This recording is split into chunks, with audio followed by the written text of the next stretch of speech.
warahmatullahi wabarakatuh. Walhamdulillahi hamdan katsiran thayyiban mubarakan fih kama yuhibbu rabbuna wa yarda. Asyhadu an la ilaha illallah wahdahu la syarika lah wa asyhadu anna Muhammadan abduhu wa rasuluh sallallahu alaihi wa ala alihi wa ashabihi wa man tabi'ahum bi ihsanin ila yaumil qiyamah. Ma ba'd. Akhwana fiddin, a'azzani Allah wa iyyakum. Kita masih berada pada ucapan Syekh Al-Mujaddid Muhammad bin Abdul Wahhab rahimana wa rahimahullah. Wa idza tuliya sabara. Dan aku memohon kepada Allah dengan sungguh-sungguh agar Allah menjadikan engkau termasuk di antara orang yang idza tuliya sabara, apabila diberi ujian maka dia bersabar. Apabila diberi ujian maka dia bersabar. Telah berlalu kita bicarakan beberapa hal penting berkaitan dengan sabar, di mana diantaranya adalah sabda Nabi Sallallahu Alaihi Wasallam, wa inna Allaha idza ahabba qauman, dan sesungguhnya Allah apabila mencintai suatu kaum, ibtalahum, Allah memberi mereka ujian. Faman radiya falahu ridha wa man sakhita fa alaihi as-sukhtu. Maka barang siapa yang ridha, maka baginya adalah keridhaan Allah, dan barang siapa yang murka, tidak ridha, maka baginya adalah kemurkaan Allah Subhanahu wa ta'ala. Maka sudah semestinya bagi seorang hamba ketika dia mendapatkan ujian-ujian, yakni dia bersabar, dia ridho terhadap ujian yang Allah berikan kepadanya tersebut. Nah, kemudian kalau kita lihat sabar, maka di sini Syekh As-Satiri hafidhana wa hafidhahullah ta'ala berkata, wasabru salatatu anwa'. Sabar itu ada 3 jenis. Sabar ada 3 jenis. Naam. Yang pertama, an-naw'ul awal as-sabru ala ta'atillahi wa da'wati ilaihi, yaitu bersabar di atas ketaatan kepada Allah dan ad-da'watu ilaihi, ya, berdakwah kepada ketaatan itu atau mengajak kepada ketaatan tersebut. Ya, maksudnya adalah bersabar dalam ketaatan. Karena orang yang melakukan ketaatan itu membutuhkan kesabaran. Orang yang melakukan ketaatan itu butuh kesabaran. Artinya, ya, perkara yang ketaatan itu perkara yang tidak mudah dilakukan oleh seorang hamba. Sebab itu hanya orang-orang yang diberi taufik oleh Allah Subhanahu wa ta'ala yang mereka bisa bersabar dalam melakukan ketaatan kepada Allah Azza wa Jalla. Sebab itu kita lihat ya, banyak orang tadinya dia semangat di awal-awalnya, namun kemudian pada akhirnya dia gugur, dia jatuh. Ada orang yang pada awalnya di istiqamah, kemudian pada pertengahan atau penghujungnya dia tergelincir. Nah, kata memang apa? Untuk bersabar dalam ketaatan kepada Allah itu membutuhkan taufik, membutuhkan taufik. Nah, dari itu Allah Subhanahu wa taala berfirman, ya ayyuhalladzina amanu sabiru wasabiru, dalam surat Ali Imran ayat yang ke-200. Allah mengatakan, hai orang-orang yang beriman, bersabarlah kalian, wasabiru, dan kuatkanlah kesabaran kalian. Jadi bukan hanya disuruh bersabar, tapi kuatkanlah kesabaran kalian, tingkatkanlah kualitas kesabaran kalian kepada Allah Subhanahu wa taala. Nah, karena itu sekali lagi kita katakan bahwa sabar dalam ketaatan kepada Allah itu mempunyai perjuangan yang berat. Karena sudah dimaklumi secara bersama bahwa dunia ini itu diliputi oleh hal-hal yang tidak disukai oleh hawa nafsu. Oleh hal-hal yang disukai oleh hawa nafsu. Sementara ketaatan adalah hal-hal yang tidak disukai oleh hawa nafsu manusia. Orang dia menahan diri dari keumuman manusia yang disenangi oleh hawa nafsunya. Jadi dia tidak minum khamar, dia tidak game, dia tidak nyanyi-nyanyian, ya, dan seterusnya. Itu butuh perjuangan, perjuangan yang keras. Nah, kemudian yang kedua, an-naw'u tsani as-sabru ala ma'siyatillah, sabar menahan diri dari kemaksiatan kepada Allah Subhanahu wa taala. Maka kita katakan, ikhwan, seorang hamba itu harus bersabar dan menahan diri dalam dari meninggalkan hal-hal yang dilarang oleh Allah Subhanahu wa taala, atau menahan diri dari kemaksiatan yang biasanya kemaksiatan itu selalu diiming-imingi oleh kesenangan dunia, ya. Kesenangan demi kesenangan dunia itu biasanya ya dia mengiming-imingi atau sebagai janji-janji palsu terhadap orang yang terjatuh dalam kemaksiatan. Sebab orang melakukan kemaksiatan itu pasti karena ada iming-imingnya, ada iming-iming kenikmatannya, kebahagiaannya. Ya, misalnya orang syirik itu iming-imingnya apa? Ya, kesaktian. Dia sakti, ya, dia anti bacok, dia bisa ngilang, ya, dan seterusnya. Nah, itu dia iming-imingnya kesyirikan. Ya, kemudian bid'ah ya, iming-imingnya kesenangan hati. Ya, orang yang dia melakukan kebid'ahan, semakin dia tenggelam dalam kebid'ahan, itu dia semakin lezat dalam kebid'ahan ini. Maka dari itu Allah Subhanahu wa taala berfirman man yushaqiqir rasula min ba'di ma tabayyana lahul huda wa yattabi' ghaira sabilil mu'minin nuwallihi ma tawalla wa nuslihi jahannam wa sa'at masira. Ya, barang siapa yang mendurhakai Rasul setelah datang kepadanya petunjuk, ya, dan dia mengikuti jalan yang lain selain daripada jalan orang-orang yang beriman, maka apa yang terjadi? Nuwallihi ma tawalla, kami biarkan dia itu merasa nikmat terus dalam penyimpangan yang dia berada di atasnya. Maka dikatakan di dalam sebuah atsar yang dinukilkan oleh Al-Imam Asy-Syatibi di dalam Al-I'tisam, itu bahwa tidaklah seorang hamba itu dia mendekatkan diri kepada Allah dengan sebuah kebid'ahan, melainkan dia akan semakin rasa lezat dan dia semakin jauh dari Allah Subhanahu wa taala. Jadi dia tidak sadar kalau semakin dia beribadah kepada Allah dengan kebid'ahan itu dia semakin jauh. Dia tidak sadar. Tapi syaitan mengiming-imingkan kepadanya kelezatan dalam ibadah tersebut.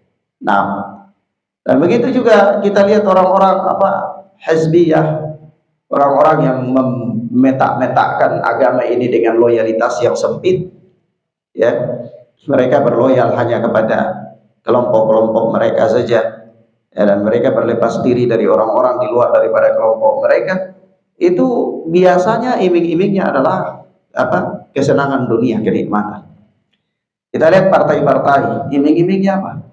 Kesenangan dunia, ya, pangkat, jabatan, ya, kekayaan, dan seterusnya. Maka kita katakan sekali lagi, pada prinsipnya adalah kemaksiatan itu dia selalu mempunyai iming-iming yang indah. Apakah itu syirik, apakah itu bid'ah, apakah itu kemaksiatan yang memang pada zatnya adalah kemaksiatan. Nah, maka dari itu seorang dia menahan diri dari itu semua butuh apa? Kesabaran. Maka kesabaran itu ada 3 jenis. Jenis yang kedua adalah sabru an maksiatillah, ya, sabar dari menahan diri dari kemaksiatan kepada Allah Subhanahu wa taala. An-naw'u tsalits, kata Syekh Asy-Syatiri hafizana wa hafizahullah, jenis yang ketiga adalah as-sabru ala aqdarillahil mu'limah, yaitu apa? Sabar terhadap takdir Allah yang muklimah, yang tidak menyenangkan, ya. Ya, kalau takdir Allah yang menyenangkan itu semuanya suka, ya. Tapi kalau takdir Allah yang tidak menyenangkan, nah ini yang jadi masalah. Kadang-kadang manusia itu protes, nggak sabar. Ini gimana, nggak sesuai dengan keinginan hatinya, nggak sesuai dengan targetnya. Maka ini biasanya mengguncang pribadinya. Datang takdir Allah yang tidak sesuai dengan keinginan hatinya, itu biasa mengguncang hatinya. Maka dari itu di sini dia butuh kesabaran, Bagaimana Allah wa iyyakum, seseorang bersabar terhadap takdir Allah Subhanahu wa taala yang tidak sesuai dengan harapan dan keinginannya, yang menyakiti dia, itu adalah suatu perkara di antara tahapan-tahapan sabar. Suatu perkara di antara tahapan-tahapan sabar. Sebab apa? Sebab Allah menakdirkan, atau takdir Allah itu tidak selalu harus sesuai dengan keinginan hati seseorang. Ya, orang dia punya keinginan itu kan banyak, ya. Dia punya kehendak banyak, dia punya. Tapi apa? Apakah takdir Allah selalu sesuai dengan keinginannya? Tidak. Takdir Allah itu tidak selalu sesuai dengan apa? Keinginannya. Nah, maka dari itu, supaya dia bisa ridho, sabar dan ridho terhadap takdir Allah yang tidak sesuai dengan keinginannya, itu harus tertancap dalam pikiran dan hatinya bahwa semua takdir Allah itu adalah baik. Semua takdir Allah itu adalah baik. Walaupun kadang-kadang dia merasa wah kayaknya ini tidak baik. Ya, dia tidak tahu hikmahnya. Pasti ada hikmah di balik itu, adalah merupakan satu kebaikan bagi dirinya. Ini yang pertama. Yang kedua, dia harus meyakini dan dia harus tanamkan dalam pikiran dan benaknya bahwa tidak ada seorang hamba pun yang bisa keluar dari takdir Allah. Dengan kata lain, masya Allahu kana wa ma lam yasha lam yasha lam yakun. Apa-apa yang Allah kehendaki itu pasti terjadi, dan yang tidak Allah kehendaki itu tidak akan bisa terjadi. Ya, kalau Allah sudah kehendaki, dia tahu bahwa takdir Allah itu pasti terjadi, tidak ada seorang hamba pun yang bisa keluar dari takdir Allah, maka percuma saja ngotot melawan ketetapan Allah, protes, ya, tidak ridho, melakukan penentangan, marah dan lain-lain, tidak berguna. Kenapa? Dia tidak bisa merubah takdir Allah Subhanahu wa ta'ala. Maka jalannya adalah dia harus apa? Sabar menerima takdir Allah Subhanahu wa ta'ala. Kemudian yang berikut ini 3 tahap. Ya, kita katakan lagi bahwa yakunu as-sabru fi halil ibtila'i bi adadin minal umur, ya. Jadi Syekh Asy-Syatiri itu berkata begini, kaifa yakunu as-sabru fi halil ibtila'. Bagaimana seseorang itu, keadaan seseorang itu ketika dia diberikan ujian. Keadaan seseorang ketika dia diuji oleh Allah Subhanahu wa ta'ala. Maka keadaan seseorang ketika dia diuji itu yang pertama, yakunu sabru fi halil ibtida'i bi adadin minal umur. Ya, sabar itu bisa terjadi ketika seorang diuji itu dengan beberapa perkara. Yang pertama, al-amrul awal ayyakuna sabru lillahi azza wa jalla wa la yaqsudu bihi tana'an nas. Ya, dia sabar kepada Allah, dia mengharapkan pahala dari Allah. Jadi dia menahan diri, dia ridho, dia sabar itu bukan dia bermaksud untuk mendapatkan pujian manusia. Jadi kadang-kadang ada orang juga kan gitu, ya. Ketika dia menghadapi ujian, dia tenang, sabar. Tapi itu bukan dia mengharapkan pahala, maksudnya supaya dia itu dikatakan oleh orang, si fulan itu masya Allah dia sabar sekali orang itu, ya, dan seterusnya. Maka sabar itu adalah yang pertama, yakunu sabru lillahi azza wajalla wa la yaqsudu bihi thana'an nas. Dia sabar itu semata-mata untuk Allah ketika digoncang oleh suatu ujian, dan dia tidak maksudkan dengan sifat sabarnya itu pujian manusia. Allah Ta'ala, Allah berfirman, wali rabbika fasbir, ya, dan kepada Allah lah, kepada Rabbmu lah hendaknya engkau bersabar. Itu yang pertama. Yang kedua, al-amru tsani, yang kedua ar-ridha. Dia harus ridho. Dia harus ridho. Ridho terhadap takdir Allah. Nah, ridho terhadap takdir Allah itu yakunu bi adamil jaz'i min qada'illahi wa qadarihil muqlim. Fala yatasakhatu qada Allahi wa la yatajazza minhu wa innama yardi bihi wa yuqirru lahu, yarda bihi wa yuqirru lahu. Nah, ini dia ridho, yaitu dia ridho dengan yakunu bi adamil jaz'i min qada'illah wa qadarihil muqlim, yaitu dengan tidak gelisah. Dia tidak gelisah terhadap qada dan takdir Allah yang menyakitkan. Nah, orang itu kan ada begitu dia tertimpa satu musibah itu dia gelisah banget, ya. Gelisah begini, gelisah, dia agak tenang. Tetapi orang yang bersabar itu ketika dia ditimpa, digoncang oleh satu goncangan, itu dia ridho. Ridhonya itu terwujud dengan apa? Terwujud dengan apa? Bi adamil jaz'i min qada'illahi wa qadarihil mu'lim, yaitu dia tidak gelisah dengan ketetapan Allah yang tidak sesuai dengan keinginannya itu. Dia tidak gelisah dengan ketetapan Allah, takdir Allah yang menyakitkan dia itu, ya. Nah, dan juga dengan apa? Dia tidak marah terhadap takdir Allah. Pertama, dia tidak gelisah. Yang kedua, dia tidak marah, ya. Dan sesungguhnya apa? Yarda bihi wa yuqirrullah. Dia ridho dan dia mengakui, ya, bahwa apa yang terjadi itu adalah baik bagi dirinya. Itu perkara yang kedua, orang dia sabar. Yang ketiga, al-amru tsalits, yang ketiga, an yakuna sabru fi awalihi inda sudmatil ula. Ya, sabar itu apa? Pada waktunya. Kalau belum waktunya ya tidak bisa sabar pada waktunya. Pada waktunya itu kapan? Inda sudmatil ula, ketika goncangan yang pertama. Ada orang kadang-kadang itu begitu dia dapat ujian, wah itu dia tidak ridho, dia marah, dia lakukan segala daya upaya untuk merubah apa yang terjadi pada dirinya itu. Nanti kalau dia tidak sanggup baru dia katakan, ya sudah, saya sabar saja. Ya, itu bukan sabar, itu pasrah. Ya, kalau orang sudah berusaha melawan gak bisa, lalu dia tidak berdaya, lalu dia katakan saya sabar saja, itu pasrah namanya. Ya, sabar itu mana? Sabar itu ketika goncangan yang pertama sudah dia tenang, dia ridho, lalu dia meyakini bahwa itu ketetapan Allah yang berlaku padanya, pasti ada kebaikannya walaupun dia belum tahu apa hikmahnya, ya.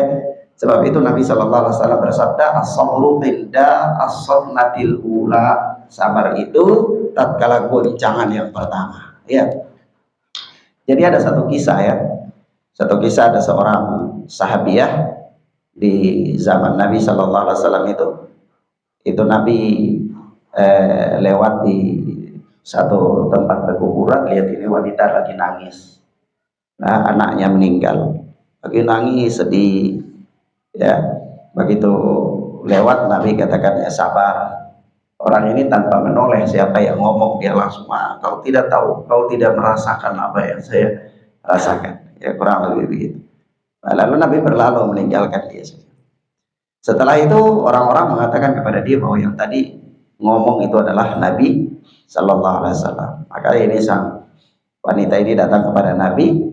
Tapi apa kata Nabi Sallallahu Alaihi Wasallam? As-sabru inda sadmatil ula. Sabar itu ada pada goncangan yang pertama. Ya.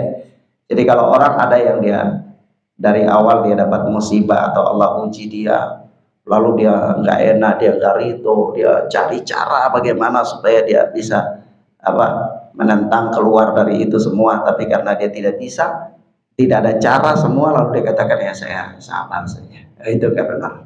Ya, itu bukan sabar. Kenapa kata-kata Nabi sabar itu pada pukulan yang pertama, pada goncangan yang pertama. Dan ikhwan fillah azani Allah wa iyyakum, diriwayatkan oleh Imam Bukhari dari sahabat Abu Musa al-Asy'ari radhiyallahu taala anhu. Itu Rasulullah sallallahu alaihi wasallam bersabda, "Ma ahadun asbaru ala ada sami'ahu minallah." Ya, tidak ada seorang pun yang lebih bersabar atas gangguan yang didengarnya daripada Allah Subhanahu wa taala. Ya. Yaitu apa? Yad'una lahul walad thumma yu'afihim wa yarzuquhum.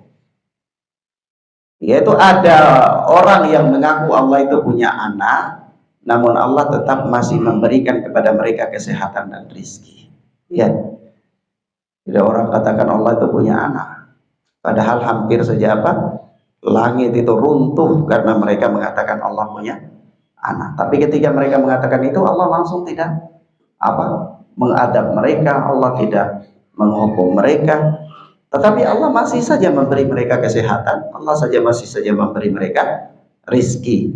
Ya, maka dari itu Allah Subhanahu wa taala berfirman di dalam surat Muhammad ayat 32, Allah Azza wa Jalla berfirman, innal ladzina kafaru wa saddu an sabilillah wa syaqqur rasula min ba'di ma tabayyana lahumul huda la yadurrullaha. Ya, sesungguhnya orang-orang kafir dan yang menghalangi manusia dari jalan Allah serta memusuhi Rasul setelah datang kepada mereka petunjuk yang sangat jelas bagi mereka, mereka tidak dapat memberi mudarat kepada Allah sedikit pun. Mereka tidak dapat memberikan mudarat kepada Allah sedikit pun. Nah, jadi kalau kita buat khulasah kita buat ringkasan, maka catatan terpenting sabar itu terjadi.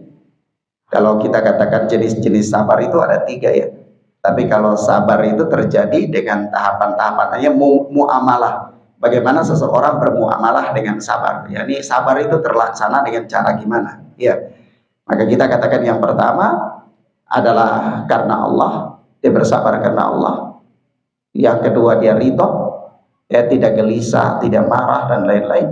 Dan yang ketiga adalah sabar pada waktunya, yaitu pada hantaman yang pertama.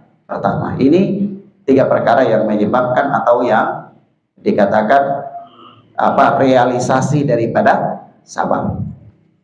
Karena kadang-kadang orang dia katakan dia bersabar tapi dia ngamuk, dia tidak ridho terhadap takdir Allah. Ya. Kadang-kadang orang juga dia katakan dia bersabar tapi hakikatnya dia ingin mendapatkan pujian dari orang supaya orang bilang dia itu sebenarnya dia itu paling sabar dia itu, ya. Dan seterusnya. Ya. Nah, baik. Kemudian yang ketiga, berikutnya kata Syekh Muhammad bin Abdul Wahhab rahimahullah.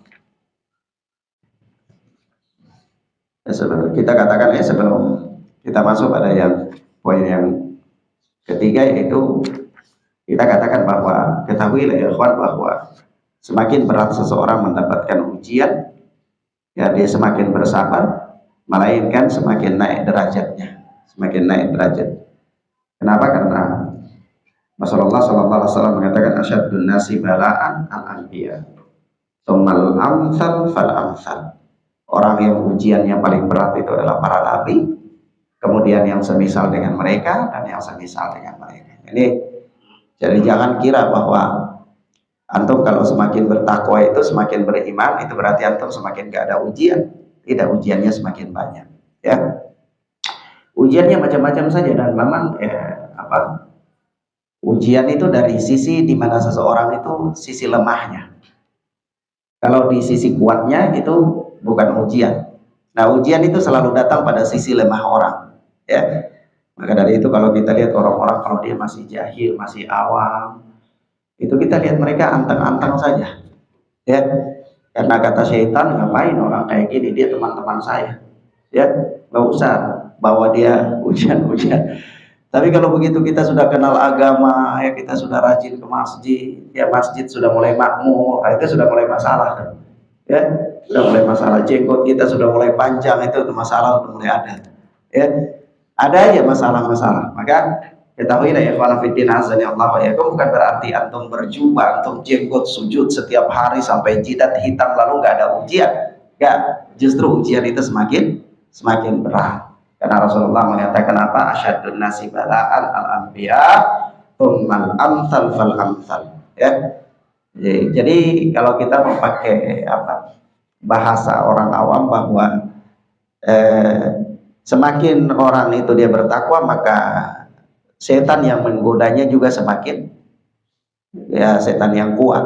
Ya, kalau orang itu dia semakin awam, maka setan awam yang ganggu dia. Kalau dia semakin dia seorang dai, maka setan yang ganggu juga setan dai, ya, dan seterusnya. Supaya ujian itu semakin apa? Semakin berat. Oleh sebab itu kita katakan ya, ya, tidak ada jalan lain bagi seorang hamba untuk menikmati kehidupannya ini kecuali dengan sabar. Ya, kecuali dengan apa? Sabar. Sebab kalau antum tidak bersabar, hidup antum itu gelisah. Gelisah. Nah, kita ini kan makhluk sosial ya. Kita makhluk sosial ini kan kita tidak tinggal di hutan belantara sendirian. Kalau kita tinggal di hutan belantara sendirian ya sudah semau-mau kita, nggak ada yang masalah. Tapi ketika kita hidup dengan orang, kita beradaptasi dengan orang-orang itu, ya pendidikannya terbatas, dia nggak bisa mampu menjangkau apa yang kita pikirkan, kemudian temperamennya juga berbeda, ya tentu itu kendala bagi kita. Kendala bagi kita. Biasanya jadi masalah. Kalau kita tidak sabar, maka ini kehidupan kita akan selalu terganggu, ya, akan selalu terganggu. Baik. Kemudian yang ketiga, yang berikutnya kata Syekh Muhammad bin Abdul Wahab, wa idza adnaba istaghfara. Dan aku berdoa kepada Allah Subhanahu wa taala dengan sungguh-sungguh agar engkau termasuk di antara orang yang idza adnaba istaghfara. Apabila terjatuh di dalam dosa, maka apa? Dia beristighfar. Ya. Sebab ikhwan, istighfar itu taufik, bertobat itu taufik. Kalau orang dia tidak diberikan taufik oleh Allah, tidak diberikan hidayah oleh Allah, dia tidak akan bertobat. Dia tidak akan bertobat. Bahkan mungkin dia menganggap apa? Dia menganggap hal yang biasa, kenikmatan itu hal yang biasa. Maka dari itu taubat itu adalah apa? Taufik. Kita lihat ya, Rasulullah sallallahu alaihi wasallam saja beliau selalu berdoa apa? Allahumma ya muqallibal qulub tsabbit qalbi ala dinik, ya musarrifal qulub sarrif qalbi ala ta'atik. Ya Allah, zat yang maha membolak-balik hati manusia, baliklah hatiku di atas agama, di dalam agamamu. Wahai zat yang maha memalingkan hati manusia, palingkanlah hatiku di atas ketaatan kepada engkau. Ini Rasul ya, Rasulullah yang dijaga dari kemaksiatan yang akan datang dan diampuni dosa-dosanya yang telah lalu. Itu beliau masih berdoa dengan doa apa? Allahumma ya muqallibal qulub tsabbit qalbi ala dinik, ya musarrifal qulub sarrif qalbi ala ta'atik. Ya bagaimana kita? Tentu kita lebih butuh lagi. Maka kita katakan di dalam bab ini, bab istighfar itu yang perkara yang paling pertama, bahwa istighfar itu adalah taufik dari Allah Subhanahu wa taala. Ya, karena ikhwan fillah azza Allah wa iyyakum, tidak ada manusia yang maksum kecuali orang yang dijaga oleh Allah Subhanahu wa taala. Ya. Maka kita katakan apa itu dikatakan dengan dosa? Dosa itu apa? Kalau kita katakan idza adnaba istaghfara, apabila dia berdosa dia beristighfar. Kalau begitu dosa itu apa? Dosa itu kata Syekh Asy-Syatiri hafizana wa hafizahullah, wal muradu bidzam, yang dimaksudkan dengan dosa adalah al-ma'siyatu wal khati'atu allati ya'si bihal mu'minu rabbahu jalla wa ala. Ya, wal ibadu laysu bi ma'sumin mahma balaghat darajatuhum illa man asamahu Allahu jalla wa ala.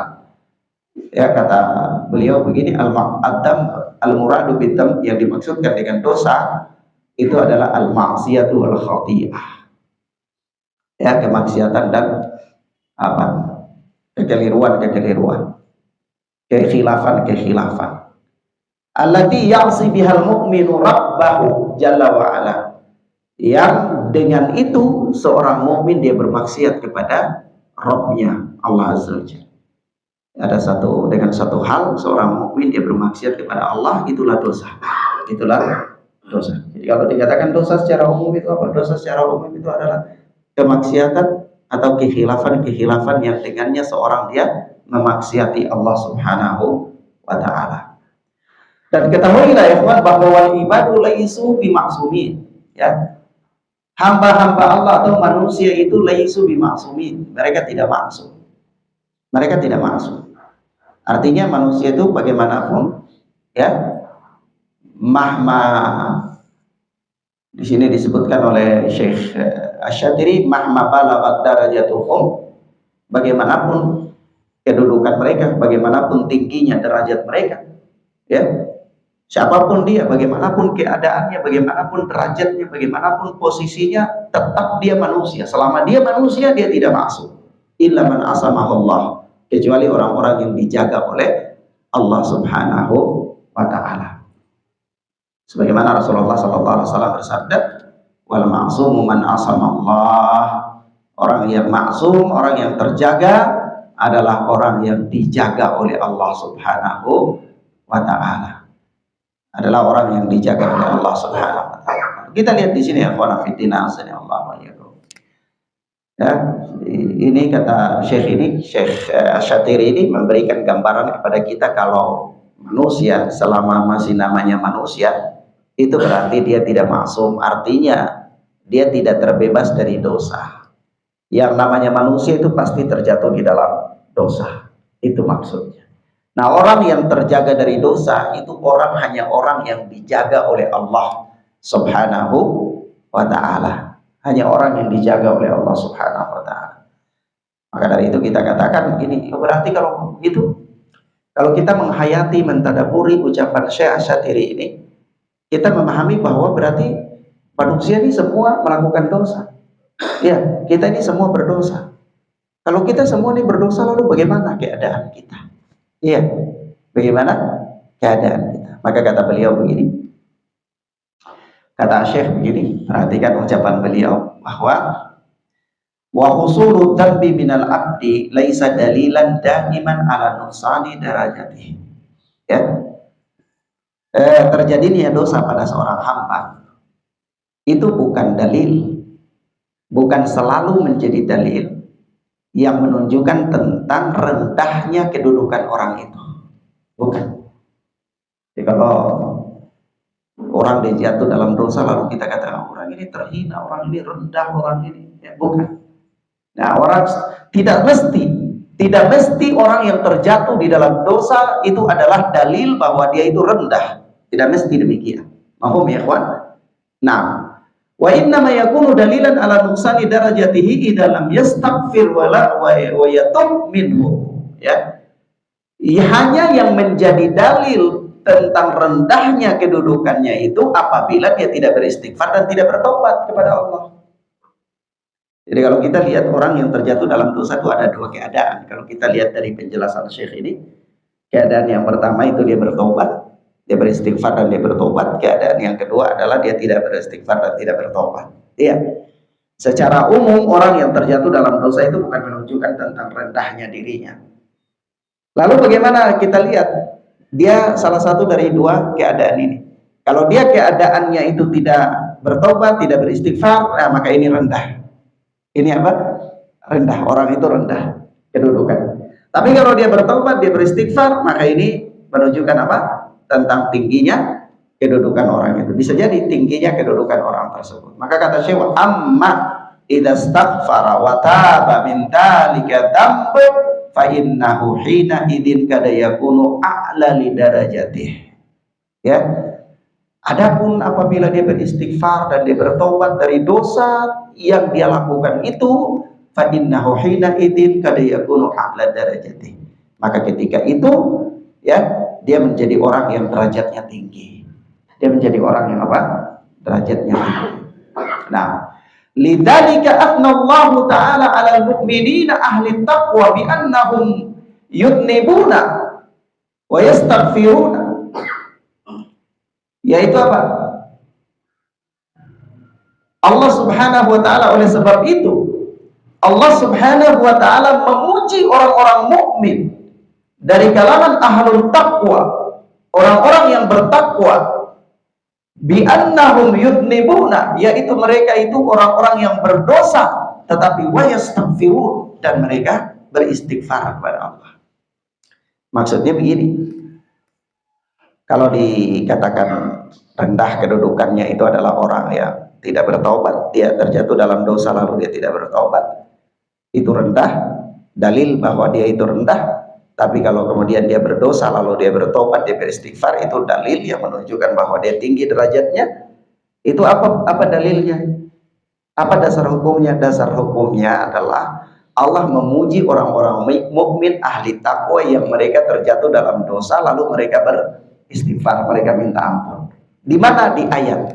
Ayat apa? Surat Al-A'raf ayat 201. Yaitu Allah berfirman, innal ladzina taqaw idza massahum ta'ifum minasyaitan tadakkaru fa idahum mubsirun. Ya, itu orang-orang apa namanya, yang bertakwa itu apabila massahum ta'ifatum minasyaitan, tertimpa oleh mereka satu dosa kemaksiatan yang dipropagandakan oleh syaitan, maka apa yang terjadi? Tadakkaru, mereka lalu ingat kepada Allah, faidahum mubsirun. Di sini Allah puji mereka, ya, Allah azza wajalla puji mereka. Nah, makanya qala fiddin azza Allah wa iyyakum.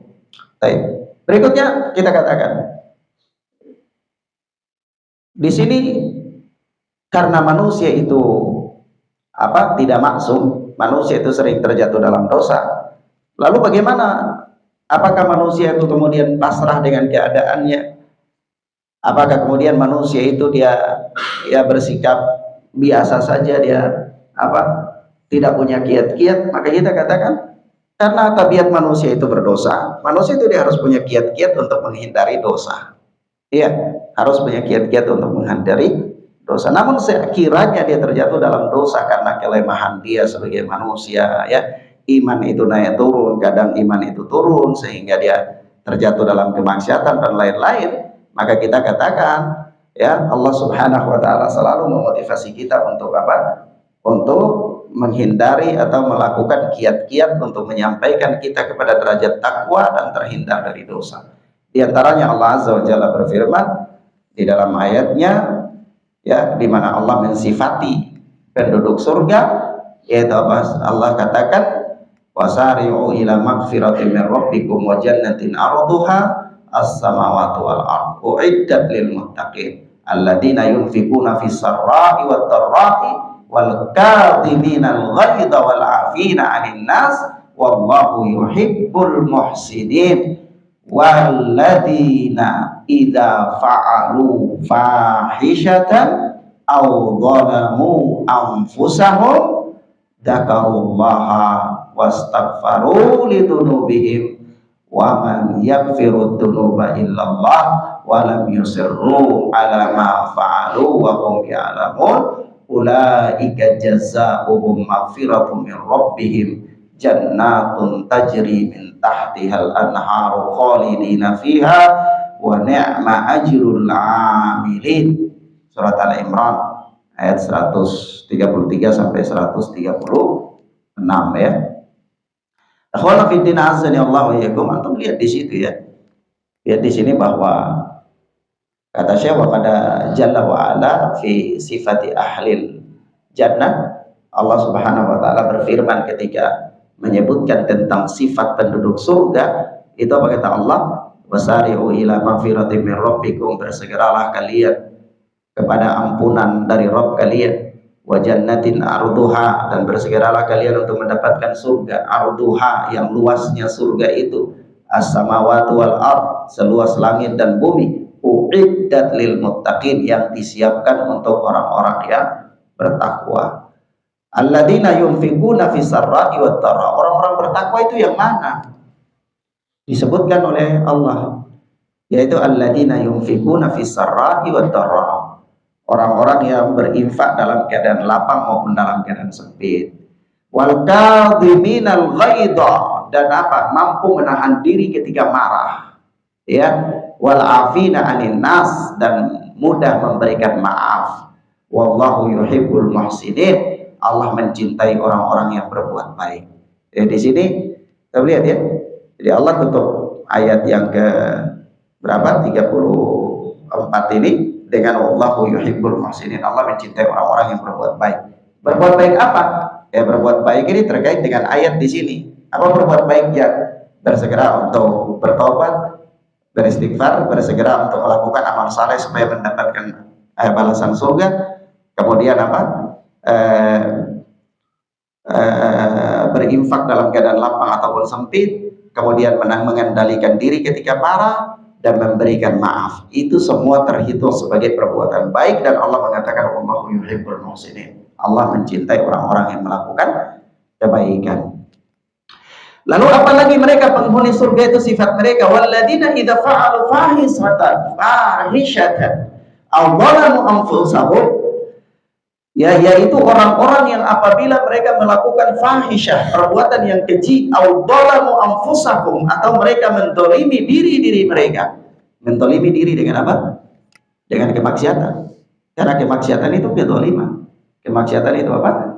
Kedzaliman. Jadi orang yang bermaksiat itu hakikatnya dia mendolimi dirinya sendiri. Hakikatnya dia mendolimi dirinya sendiri.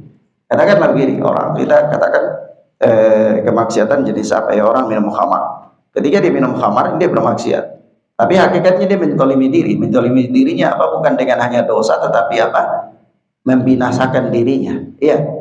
Makanya dari itu kemaksiatan secara umum itu adalah kedzaliman. Kemaksiatan secara umum itu kedzaliman. Kemaksiatan apa saja itu kedzaliman. Nanti tergantung, ada besar, ada kecil, tingkatan-tingkatannya kedzaliman. Dan sebesar-besarnya kemaksiatan itu adalah apa? Syirik kepada Allah Azza wa Jalla. Maka syirik itu dikatakan kedzaliman yang paling besar, di mana Allah Azza wa Jalla berfirman, inna syirka la dzulmun adzim. Sesungguhnya kesyirikan itu adalah kedzaliman yang paling besar. Maka di sini perhatikan ya, Pak. Allah sebutkan sifat penduduk jannah yang berikutnya, yaitu alladzina idza fa'alu fahishatan, orang-orang yang apabila mereka melakukan fahisyah, perbuatan yang keji, aw dzalamu anfusahum, atau mereka mendolimi diri mereka sendiri, yaitu dengan kemaksiatan, dzakarullaha, mereka lalu ingat kepada Allah, wastaghfaru lidzunubihim, dan mereka meminta ampun atas dosa-dosa mereka. Wa man yaghfiru dzunuba illallah, dan tidak ada yang bisa mengampuni dosa kecuali Allah. Lalu kalimat berikut, apa kata Allah? Walam yusirru ala ma fa'alu wa hum ya'lamun. Ya, mereka tidak ngotot dalam salahnya. Tidak ngotot dalam salah. Jadi lam yusirru itu tidak terus-menerus seperti itu. Ala ma fa'alu, terhadap apa yang mereka lakukan, yakni tidak terus berada dalam kekeliruan tersebut.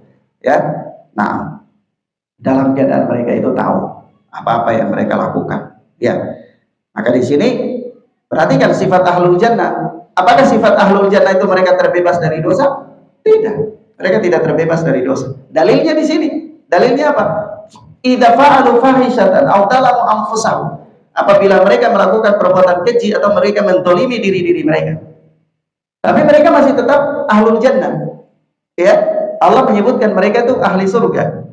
Tapi Allah juga menyebutkan sifat mereka. Apa sifat mereka? Apabila mereka lakukan kemaksiatan, apabila mereka terjatuh dalam dosa.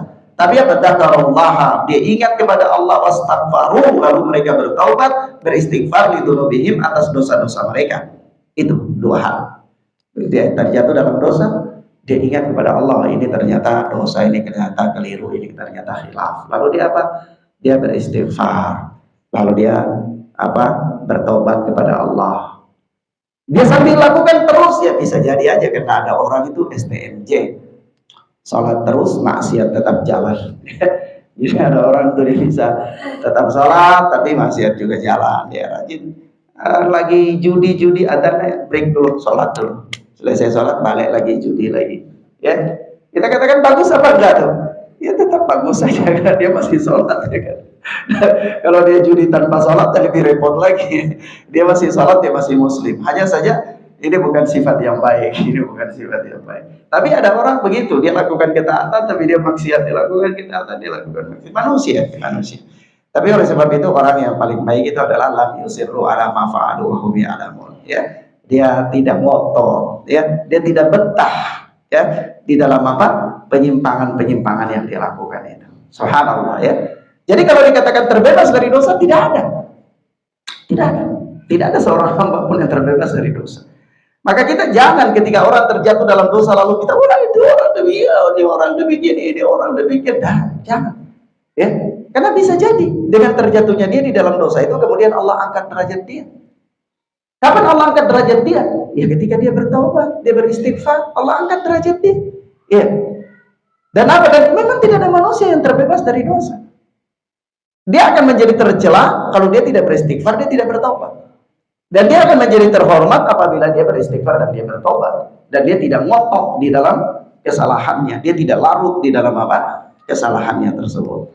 Lalu apa kata Allah Subhanahu wa taala?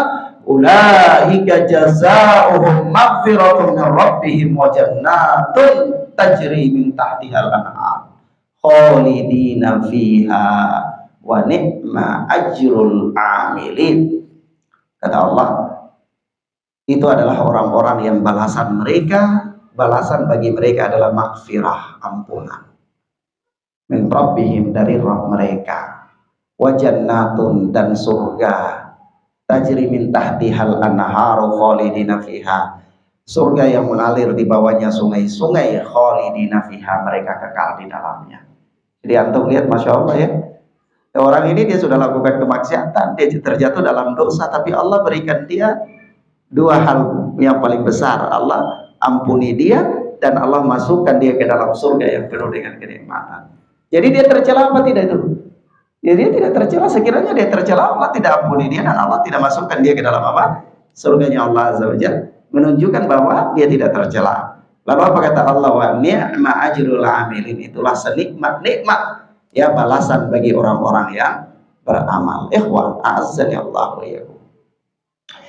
Kita lihat ya bahwa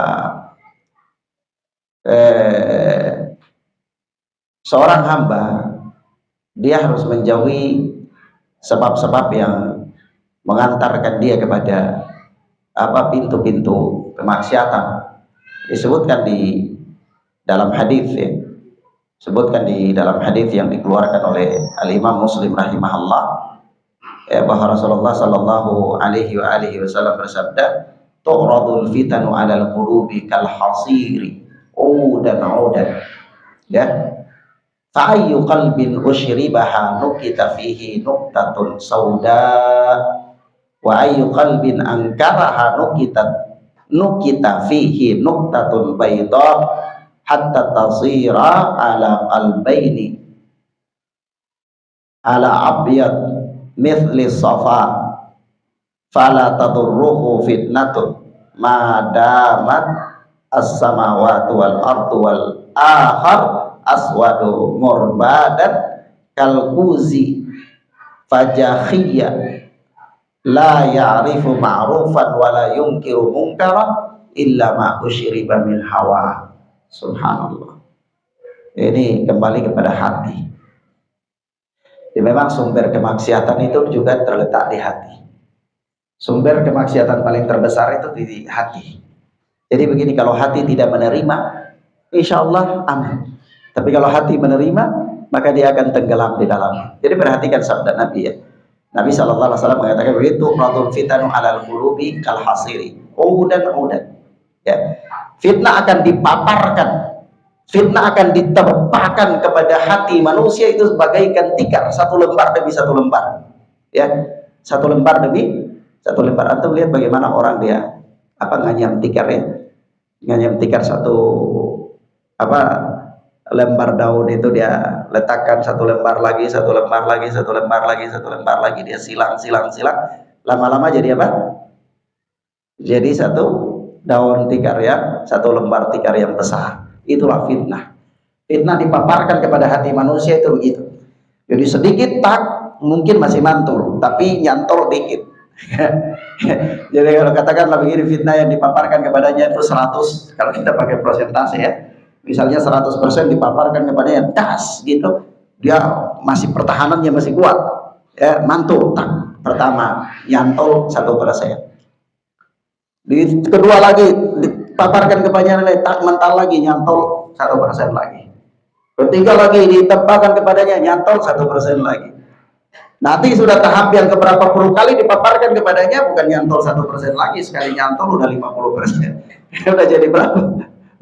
Udah banyak. Akhirnya orang itu diterpa oleh fitnah. Maka Rasulullah Sallallahu Alaihi Wasallam mengatakan fitnah itu datang sedikit demi sedikit. Maka dari itu seorang muslim, seorang yang baik agamanya itu junibal fitan. Dia menjauh dari pintu-pintu fitnah. Saya punya satu kisah saya cerita. Jadi kalau suatu waktu itu saya masih di Yaman ya. Saya waktu pulang dari kampus Andalus, itu saya mampir siang itu biasanya karena letaknya kampus dan markis tempat saya tinggal itu ada markis satu lagi di tengah-tengah. Jadi saya kalau pulang sudah siang dari kampus itu kalau langsung ke tempat saya sayang, karena biasanya nggak dapat pelajaran, tidak terkejar pelajaran siang di markis saya itu nggak terkejar lagi karena jauh. Jadi terhalang perjalanan jauh, biasanya saya sampai di sana tuh maghrib. Jadi itu sayang, buang waktu terlalu banyak di perjalanan. Nah, ada satu markis di tengah-tengah perjalanan yang saya biasa dari kampus, saya turun di terminal, lalu saya jalan kaki, ada jauh jalan kaki dari terminal itu ke markis yang biasa saya mampir itu, ya kira-kira sekitar 3 kiloan lah. Ya, mungkin nggak sampai, kalau kita nggak berlebihan ya mungkin 3 kilo, atau kita sedikit ini ya mungkin 2 kilo lebih kan, kurang lebih. Saya jalan kaki ke sana. Jadi saya di situ sholat duhur, kalau saya dapat kejar sholat duhur, atau kalau enggak ya saya ba'da duhur saya di situ. Saya sampai di situ ada kajian. Jadi kajian sampai asar. Begitu asar saya ikut kajian lagi, selesai kajian saya langsung buru-buru pulang ke markis tempat tinggal. Sampai di sana sudah selesai maghrib, ya ikut kajian lagi di markis di tempat saya. Tapi saya ingin cerita satu kisah saya. Jadi markis di pertengahan antara kampus dan tempat tinggal saya itu namanya Jami'ul Khair. Ya, di situ diampu oleh Syekh Muhammad Syumali. Ini termasuk kibar ulama Yaman, yang di dalam wasiat Syekh Mukbil itu, Syekh Mukbil berwasiat kalau ulama-ulama Yaman ada berselisih pendapat, datang kepada beliau minta nasihat. Karena saya sering meminta nasihat kepada beliau dan beliau memberikan nasihat-nasihat yang bagus. Jadi saya datang di beliau, saya selalu duduk di majelis beliau. Nah, suatu ketika duhur, saya pas duhur kita kajian, selesai kajian beliau ajak saya jalan. Saya ikut aja, saya masya Allah. Saya tanya teman, ada anak-anak Yaman, ada berapa orang juga ikut. Saya bilang, mau kemana ya? Ini diajak makan sama Syekh, ayo. Saya senang, alhamdulillah. Saya datang ikut Syekh lah, sampai makan. Tapi kita sampai di ruang tamunya lagi tunggu keluar makanan, itu beliau langsung mendiktekan dari kami, dari lisan beliau hadis, kami dengar dan kami hafal. Ya, jadi hadis yang beliau diktekan itu, jadi waktu itu 3 hadis. Kita minta ya Syekh kalau bisa tambah, kata beliau lah. Ganjil saja, karena Allah itu mencintai yang ganjil. Ya, orang ulama itu kalau dia bercanda ya bercanda, ada dalil juga. Jadi ya saya tambah lagi 1 hadis, kata beliau lah ganjil saja, witr, innallaha yuhibbul witra, Allah suka yang ganjil. Itu diantara hadis yang didiktekan kepada kita itu adalah inna sa'ida laman junibal fitan, inna sa'ida laman junibal fitan, inna sa'ida laman junibal fitan. Ya, orang yang bahagia itu orang yang menjauh dari pintu-pintu fitnah. Ya, orang yang bahagia itu orang yang menjauh dari pintu-pintu fitnah. Orang yang bahagia itu orang yang menjauh dari pintu-pintu fitnah. Tetapi orang yang mendekatinya, ya, dia akan terjatuh ke dalamnya dan dia dibinasakan olehnya.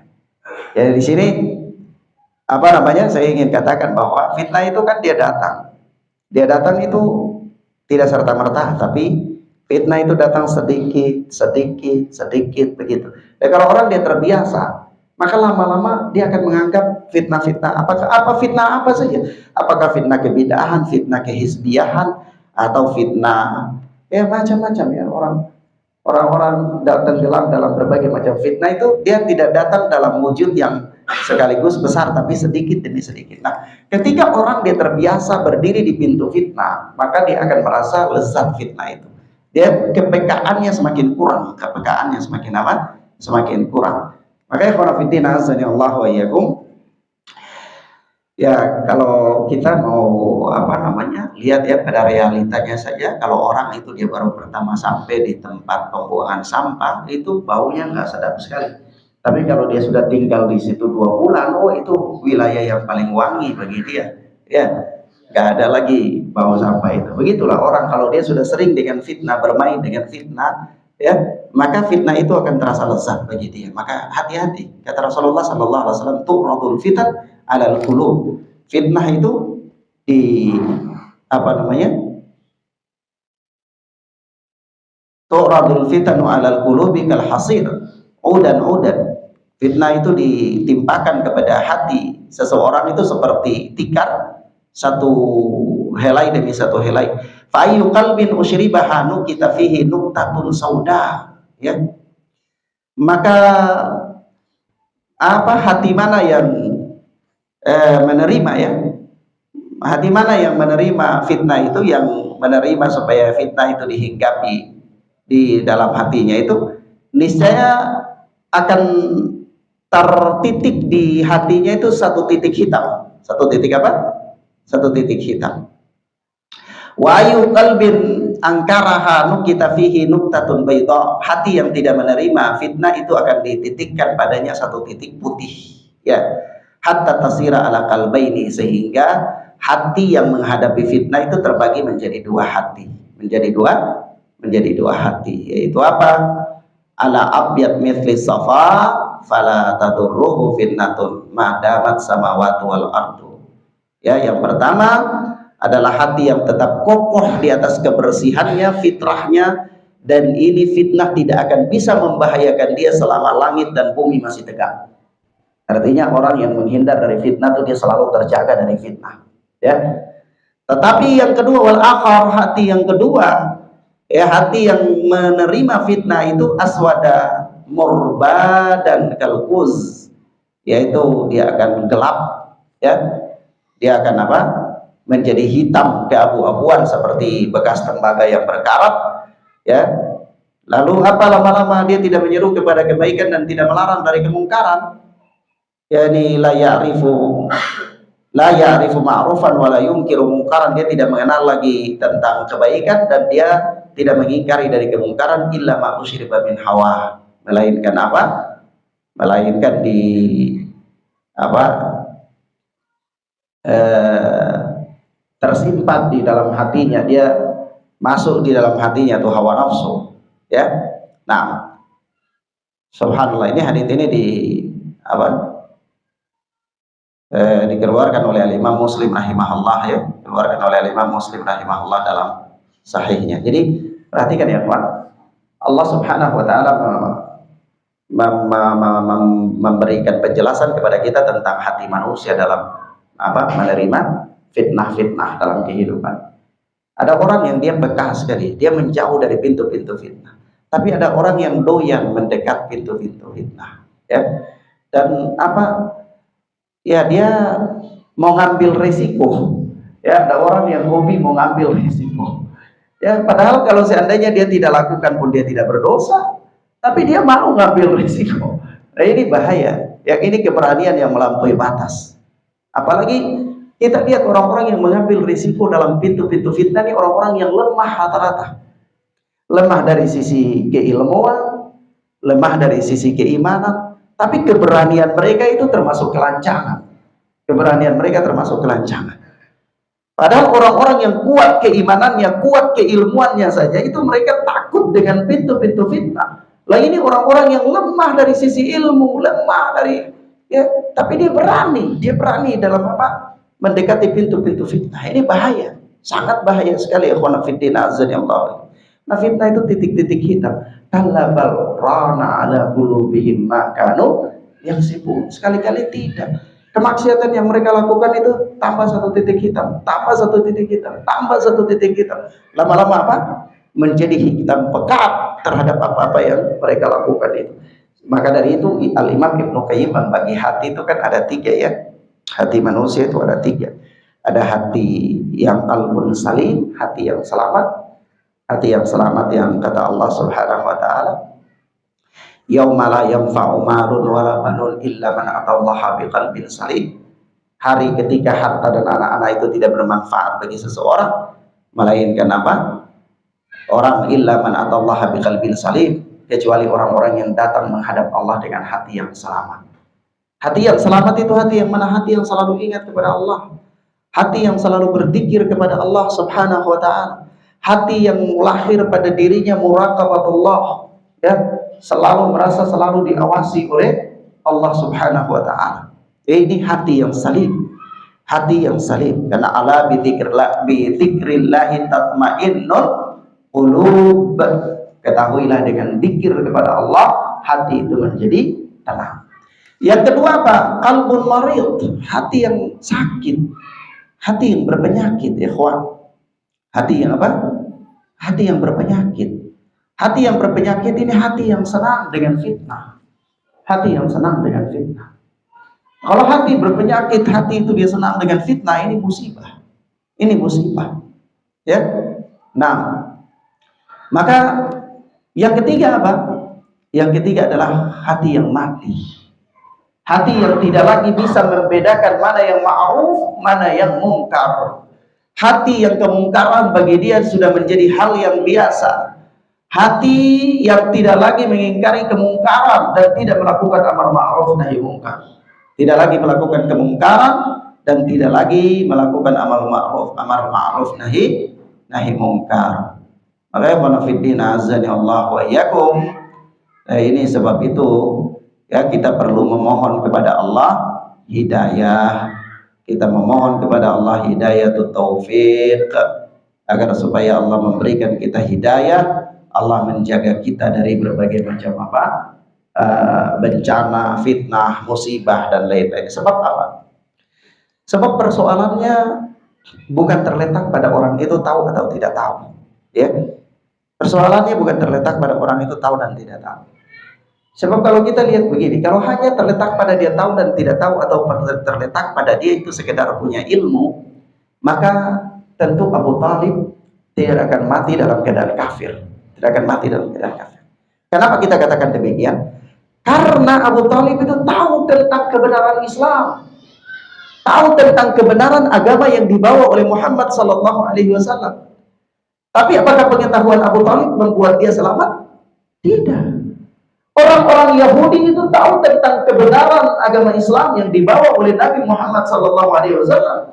Bahkan apa? Ya'rifunahu kama ya'rifuna abna'ahum. Mereka mengetahui tentang Rasulullah itu seperti mereka mengetahui tentang anak-anak mereka. Tapi apakah pengetahuan mereka itu membuat mereka selamat? Apakah pengetahuan mereka itu kemudian membuat mereka ambil bagian bersama-sama dengan barisan Nabi? Tidak. Dia tidak bersama dengan Nabi. Dalam keadaan dia tahu bahwa yang Nabi bawa ini adalah kebenaran. Maka dari itu, ini kembali kepada taufik, kepada hidayah. Kembali kepada hidayah. Maka dari itu Rasulullah SAW itu pernah ditegur oleh Allah ketika berkaitan dengan paman beliau Abu Talib. Ketika Abu Talib itu meninggal dalam keadaan kafir, Rasulullah sedih, dan kesedihan Rasulullah itu teramat. Apa kata Allah Azza wa Jalla? Innaka la tahdi man ahbabta walakinnallaha yahdi man yasha. Engkau tidak bisa memberikan hidayah kepada siapa yang engkau cintai. Tidak bisa. Tidak bisa. Hidayah itu harus dilakukan sebab-sebab untuk mendapatkannya.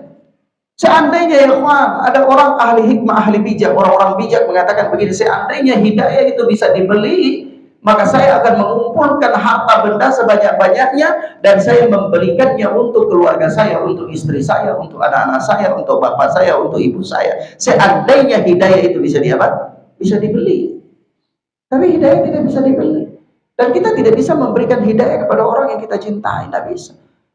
Rasulullah saja dikatakan oleh Allah, innaka la tahdi man ahbabta. Engkau tidak bisa berikan hidayah kepada orang yang kau cintai sekalipun, tidak bisa. Tetapi apa? Walakinnallaha yahdi man yasha. Allah memberikan hidayah kepada siapa yang Allah kehendaki. Wa huwa a'lamu bil muhtadin. Dan Allah itu lebih tahu siapa yang berhak mendapatkan hidayah.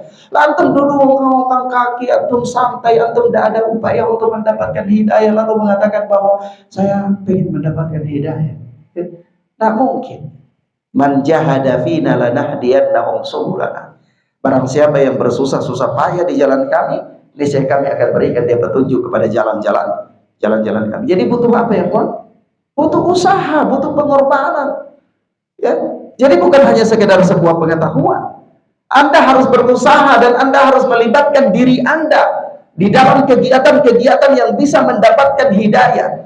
Libatkan diri Anda dalam kegiatan-kegiatan yang bisa membuat Anda istiqamah. Libatkan diri Anda dalam kegiatan-kegiatan yang membuat Anda itu terjaga. Itu perlu. Kenapa? Karena itu adalah sebab-sebab untuk mendapatkan hidayah. Anda setiap hari duduk di tempat orang-orang melakukan kemaksiatan, lalu Anda berharap untuk mendapatkan hidayah. Apakah begitu caranya orang berusaha untuk mendapatkan hidayah? Tidak. Ikhwana fillah azani Allah wa iyyakum. Maka dari itu, ya, Rasulullah sallallahu alaihi wasallam pernah bersabda, menggambarkan kepada kita bahwa begitu betapa rapuhnya hati manusia itu. Hati manusia itu rapuh sekali. Namanya hati itu qalb. Qalb itu, kenapa hati itu dinamakan qalb? Karena dia inqalab. Dia mudah terbalik. Besok bisa begini, sebentar bisa begini, sebentar bisa begini, sebentar bisa begini. Jadi dia mudah terbolak-balik, namanya hati. Gitu. Makanya itu namanya hati. Ya. Jadi Rasulullah sallallahu alaihi wasallam pernah menggambarkan betapa rapuhnya hati manusia itu dalam sabda beliau. Begini kata beliau, mathalul qalbi mathalur rishah. Perumpamaan hati itu seperti perumpamaan selembar bulu bulu burung. Yang tuqallibu hariyahu bifalahin, yang angin membawa dia terbolak-balik di mana? Di tanah lapang yang luas. Antum pernah lihat ya, kalau orang main layangan lah, paling layangan kalau sudah putus di atas angkasa ditiup oleh angin, bagaimana dia kalau kita di Ambon itu katakan dia peper, dia terombang-ambing dibawa oleh angin. Tetapi hati lebih daripada itu. Selembar burung, antum tahu selembar sayap burung di padang pasir yang tidak ada penghalang sama sekali, lalu ditiup oleh angin yang kencang, maka bagaimana angin itu membawa burung itu terombang-ambing ke sana kemari. Itulah hati manusia. Itulah hati manusia. Jadi hati itu mudah. Jadi jangan pernah katakan begini, oh tidak apa-apa, saya duduk di majelisnya si fulan, tidak apa-apa, saya berteman dengan si fulan, tidak apa-apa, saya ambil baiknya saja, nanti saya tinggalkan buruknya. Subhanallah. Siapa yang menjamin hati Anda? Seberapa besar hati Anda bisa menyaring kebenaran dari kebatilan? Bukankah hati manusia itu lemah, dan hati itu seperti kalau dia mudah untuk menerima fitnah, itu dia seperti setitik-titik hitam, dan lama-lama hati antum akan pekat, antum tidak akan bisa membedakan mana yang benar dan mana yang salah. Ya, mana yang benar dan mana yang salah. Antum nggak akan pernah bisa. Kenapa? Karena kalau hati sudah hitam pekat, hati itu tidak lagi punya filter. Hati tidak lagi punya filter. Makanya qanafiddin azza Allah wa iyyakum, hati itu pemimpinnya anggota tubuh. Jadi kalau kita bicara tentang dosa kemudian bertaubat, apa hubungannya dengan hati? Ya karena hati pemimpin anggota tubuh. Hati itu panglimanya anggota tubuh. Jadi anggota tubuh itu baik teraplikasi dalam bentuk ibadah yang bagus, orang itu amalan bil jawarihnya bagus, dia sholat, dia khusyuk, dia baca Quran, dia sedekah, dia lakukan amar ma'ruf nahi munkar, itu pertanda bahwa hati dia baik. Hati dia baik. Karena kalau hatinya tidak baik, dia tidak akan mungkin melakukan itu. Orang yang hatinya lagi sibuk dengan urusan dunia saja, teraplikasi dalam ibadahnya, dia sholat, dia tidak akan pernah bisa khusyuk. Dan dia sholat, dia akan pernah bisa lama. Kenapa? Hatinya lagi sibuk dengan urusan lain. Ya, maka kita katakan hati itu adalah panglimanya anggota tubuh. Bicara tentang dosa, itu bicara tentang hati. Ya, bicara tentang taubat juga bicara tentang hati. Orang kembali bertaubat kepada Allah karena hatinya hanif. Hatinya apa? Hanif. Maka dia mudah untuk kembali kepada Allah Subhanahu wa ta'ala. Nah, demikian ya khonafidin azanillah wa yakum, ini beberapa hal yang kita bisa sampaikan pada kesempatan di sore hari ini insyaallah ta'ala. Adapun bagaimana sikap-sikap kita terhadap dosa dan lain-lain akan kita sampaikan pada pertemuan berikutnya biidznillah taala. Wassallallahu ala nabiyina Muhammad wa ala alihi wasallam. Subhanakallahumma bihamdika asyhadu an la ilaha illa anta astaghfiruka wa atubu ilaik.